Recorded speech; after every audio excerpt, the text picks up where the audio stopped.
श्री राधे दोस्तों, मैं आज आप लोगों से या अपने चैनल की कोई पब्लिसिटी नहीं करना चाहती हूँ, कोई प्रमोशन नहीं कर रही हूँ और ना तो मैं ऐसा कुछ चाहती हूँ कि मेरा वीडियो वायरल हो जाए इस टॉपिक से या इस केस से।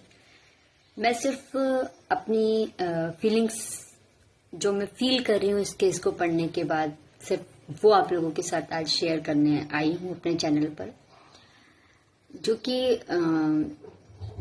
बड़ा ही दर्दनाक केस है, जो सुनकर एक आम जनता को थोड़ी तो तकलीफ हुई होगी। हम इंसान हैं उसके नाते। तो जैसा कि अभी आए दिन मैं रोज कुछ ना कुछ अपडेट उस परिवार की पढ़ रही हूँ सोशल मीडिया पे, जो कि अभी सभी को पता होगा हरीश राणा जी का जो केस चल रहा है। मैं भी आम जनता से बिलोंग करती हूँ, मैं भी एक मिडिल फैमिली से बिलोंग करती हूँ। नहीं तो शायद कहीं ना कहीं ऐसे इंसान की मैं मदद करने के लिए बिल्कुल तैयार रहती। मैं किसी भी तरह का अपने वीडियो को वायरल करने के लिए ये लाइंस नहीं बोल रही हूँ, बट मैं बहुत भावुक हो गई हूँ जब मैंने इस केस के बारे में बहुत ज्यादा डीप में पढ़ा। वो 13 साल की जर्नी क्या रही होगी उस इंसान की, उस माँ बाप की, ये बहुत ही दर्दनाक है। जब मैंने उनकी पिक्चर्स को देखा, मैंने उनकी सारी बातें पढ़ी, ये बहुत ही दर्दनाक लगा और मेरा मन इतना भारी हो गया कि मैं किसी से बिना शेयर किए रह ही नहीं पा रही इन बातों को, क्योंकि इतना होनहार इंसान जो आज इस कदर टूट गया है कि आज उसे सबके सहारे की जरूरत है।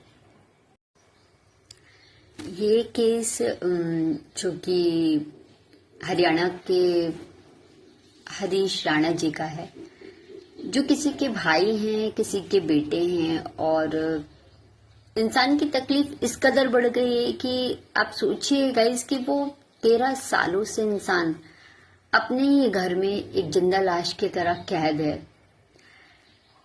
इवन खाने के लिए उन्हें पाइप से खाना खिलाया जाता है, और जो भी सब सिचुएशंस आप सभी को पता होगी, क्योंकि सोशल मीडिया पे तो अभी सभी कनेक्ट हैं और आई होप सभी पढ़ रहे होंगे उनके बारे में।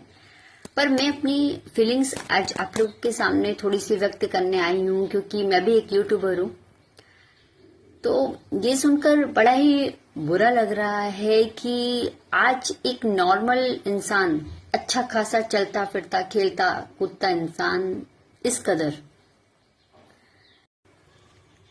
ये हम सभी मानव जाति के लिए एक बहुत बड़ा मोटिवेशन का पॉइंट है कि कहीं ना कहीं हरीश जी जैसे और भी लोग शायद इस दुनिया में होंगे। तो जब हम अपने जन्मदिन पर पार्टीज करते हैं, कई जगह तो दूसरी तरह की पार्टीज होती है, अरे आप उन पैसों से कभी किसी की मदद तो करके देखो, उन्हें कुछ निशुल्क दवाइयां तो देकर देखो, उनके लिए कुछ भोजन की व्यवस्था तो करके देखो, उनके लिए कुछ निशुल्क इलाज तो करवा कर देखो। आपको आपकी की गई उन पार्टियों से कहीं ज्यादा सुकून मिलेगा। किसी परिवार को थोड़ी सी खुशी दे देने से, किसी मरीज की थोड़ी सी मदद कर देने से बहुत सुकून मिलेगा। मगर एक बार करके तो देखो। हम आम जनता में इतना नहीं है, तो उनके संपर्क में रहने वाले लोगों ने, या जितने भी करोड़पति हैं, महान चिकित्सक हैं, बड़े बड़े डॉक्टर्स हैं, क्या किसी ने ऐसे इंसान की मदद करने के बारे में नहीं सोचा? मैं जानती हूँ ये कलयुग है, यहाँ कोई किसी के बारे में नहीं सोचता, पर फिर भी कहीं ना कहीं तो किसी के मन में एक थोड़ा सा भाव आया होगा कि नहीं यार, इस परिवार की मदद कर देनी चाहिए। एक बार तो सोचना चाहिए किसी को। और आज भी जब वो इंसान इच्छा मृत्यु, मतलब कितनी बड़ी बात होती है किसी इंसान के लिए, किसी माँ बाप के लिए, इतना वो इतनी पीड़ा से वो परिवार गुजर रहा है। आज ईश्वर उस परिवार को शक्ति दे और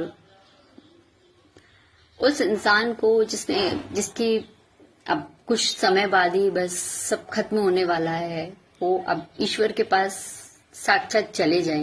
मैं अपने चैनल पे कभी भी ये नहीं कहती कि मेरी वीडियोस को शेयर करिए, पर आज मैं चाहती हूं कि मेरे इस वीडियो को शेयर किया जाए, इतना शेयर किया जाए कि ये आवाज, ये बातें उन इंसानों तक पहुंचे जो रियल में उस इंसान की, उस परिवार की मदद कर सकते हैं,